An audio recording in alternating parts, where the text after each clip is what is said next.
اب آپ کو بتاتے ہیں کہ یہ جو سکوت کرنا ہے یہ کن کن کا موقف ہے؟ صحابہ کا بھی ہے، محدثین امام ابو زرع، امام ابو حاتم اور امام بن حنبل، اور یعنی ہر دور کے محدثین کا رہا ہے۔ یہ جو ننگی گالی انہوں نے دی ہے یہ سب محدثین کو گئی ان کی طرف سے۔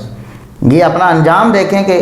اللہ تبارک و تعالیٰ انہیں توبہ کی توفیق دے، ورنہ بہت برا انجام ہے جو محدثین کے بارے میں ایسا زبان دراز ہو جائے، اس کے بارے میں پھر ہم دعا کرتے اللہ تبارک و تعالیٰ ہدایت ہی دے۔ جو فتوے انہوں نے لگائے ہیں محدثین پر اور جو ننگی گالی انہوں نے محدثین کو دی ہے،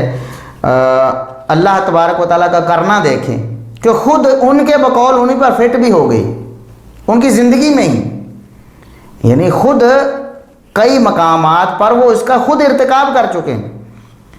حدیث سنانے کے حوالے سے منع کر چکے ہیں لوگوں کو کہ یہ حدیث آپ نے لوگوں کو نہیں سنانی۔ بھی اگر حدیث سنانے سے روکنا یا کسی حدیث کو بعض لوگوں کے سامنے بیان نہ کرنا، اگر علم چھپانا ہے اور اگر اس پر ننگی گالیاں دینا جائز ہو جاتا ہے، پھر تو وہ ساری گالیاں آپ کو بھی آ گئیں آپ کی زبانی۔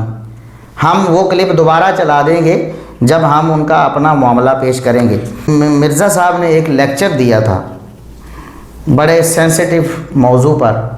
بڑے حساس موضوع پر، وہ خود کہتے ہیں بڑا حساس موضوع ہے۔ تو اس میں انہوں نے کہا کہ اہل حدیثوں کو چاہیے کہ وہ شیخ زبیر علی زئی رحمۃ اللہ علیہ کا موقف اس پر کاربند ہو جائے۔ وہ کہتے ہیں میرا مشورہ ہے اہل حدیثوں کو، اور وہ خود کہتے ہیں میرا اپنا موقف بھی یہ ہے کہ شیخ زبیر علی زئی رحمۃ اللہ علیہ کا موقف اس بارے میں صحیح ہے اور وہی موقف اپنانا چاہیے۔ شیخ زبیر علی زئی رحمۃ اللہ علیہ کا موقف کیا تھا اس بارے میں؟ وہ کہتے تھے کہ یہ حدیثیں صحیح ہیں، صحیح مسلم کی 2 حدیثیں ہیں، اور ان سے جو کچھ ثابت ہوتا ہے اس کا شیخ زبیر علی زئی رحمۃ اللہ علیہ نے انکار نہیں کیا۔ وہ کہتے ہیں یہ حدیثیں صحیح ہیں، ان حدیثوں سے یہ مسئلہ ثابت بھی ہوتا ہے، لیکن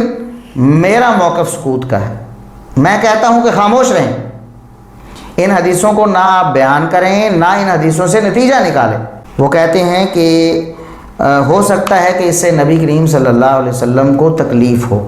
یعنی بات جائز ہے اور بات حق ہے۔ خود انجینئر صاحب کہتے ہیں کہ امام نسائی رحمۃ اللہ علیہ نے نسائی پر باب قائم کیا ہے، اس حدیث سے جو مسئلہ نکلتا ہے امام نسائی نے وہ مسئلہ ثابت کیا ہے، اس کے باوجود وہ کہتے ہیں کہ امام نسائی کی بات معتبر نہیں، شیخ زبیر علی زئی رحمۃ اللہ علیہ کی بات معتبر، ان کا موقف مضبوط ہے کہ اس بارے میں زبان بندی کریں، آپ خاموش رہ جائیں، ان حدیثوں کو بیان نہ کریں نہ ان حدیثوں سے مسئلہ ثابت کریں۔ اب وہ مسئلہ تو ہم یہاں ذکر نہیں کریں گے، اللہ تبارک و تعالیٰ نے توفیق دی تو انشاءاللہ پورا لیکچر اس پر بھرپور دیا جائے گا، اور دلائل سے مزین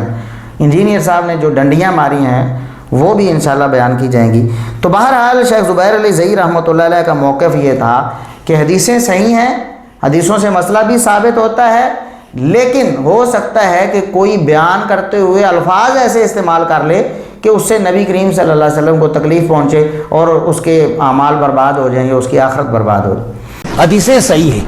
صحیح مسلم کی حدیث صحیح ہے اور حدیثیں صحیح ہیں، لیکن ہم جو ہیں سکوت کرتے ہیں۔ ہم کہتے ہیں کہ وہ مسئلہ تو تھا کسی کے کفر کا،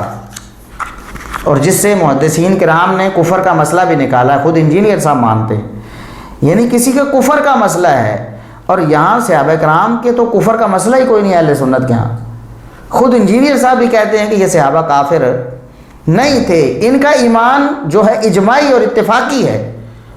اہل سنت میں سے کوئی بھی، اور انجینئر صاحب خود بھی، اور مودودی صاحب خود بھی، اور جالوی صاحب خود بھی، کبھی انہوں نے ایمان کا انکار نہیں کیا ان صحابہ کرام کے۔ تو جب یہ ایمان والے ہیں، ان کا ایمان ثابت شدہ ہے، اور نبی کریم صلی اللہ علیہ وسلم کی بشارتیں جو ہم بیان بھی کر چکے ہیں، انشاءاللہ آئندہ بھی کسی موقع پر دوبارہ تفصیلاً بیان کریں گے، موجود ہیں، اس کے باوجود ان صحابہ کرام کے بارے میں ان احادیث سے وہ مسئلے ثابت کرنا جو سلف صالحین نے نہیں کیے ہیں، تو کیا اس سے اللہ کے رسول صلی اللہ علیہ وسلم ناراض نہیں ہوں گے؟ کیا اس سے آپ صلی اللہ علیہ وسلم کو تکلیف نہیں پہنچے گی؟ اب دیکھیں کہ اللہ تبارک و تعالیٰ نے ان کی 2 رخی اور ان کی دوغلی پالیسی خود ہی ظاہر، ان کی زبانی ظاہر کر دی۔ ایک طرف یہ سلف صالحین پر فتویٰ لگا رہے ہیں، ان کو ننگی گالیاں دے رہے ہیں کہ وہ کہتے ہیں کہ مشاجرات صحابہ کا مسئلہ یا فلاں حدیث بیان نہیں کرنی چاہیے، یا اس کو ڈسکس نہیں کرنا چاہیے، یا اس کو چھپا لینا چاہیے بعض لوگوں کے سامنے سے۔ تو کہتے ہیں کہ یہ جو جناب مطلب گالی دیتے ہیں، تو اب یہ گالی ان پر خود فٹ ہوئی ہے کہ نہیں؟ وہ خود یعنی اس گالی کے مصداق ہو گئے ہیں، خود کہہ رہے ہیں کہ اس معاملے میں خاموشی اختیار کرنی چاہیے، حدیثوں کو بیان بھی نہیں کرنا چاہیے اور ان سے مسئلہ بھی ثابت نہیں کرنا چاہیے۔ تو کیوں نہیں انہوں نے سیدنا معاویہ رضی اللہ تعالیٰ عنہ اور دیگر صحابہ کرام کے حوالے سے جو احادیث ہیں ان کو کم از کم چھپانا نہیں تھا بعض لوگوں سے، کم از کم ان سے وہ مسئلے ہی ثابت نہ کرتے جو سلف صالحین نے ثابت نہیں کیے۔ اللہ تبارک و تعالی ہمیں قرآن و سنت کو سمجھ کر اس پر عمل کرنے کی توفیق عطا فرمائے، ہمیں ہر وقت صحابہ کرام کا قدردان رکھے، تمام صحابہ کرام سے محبت ہمارے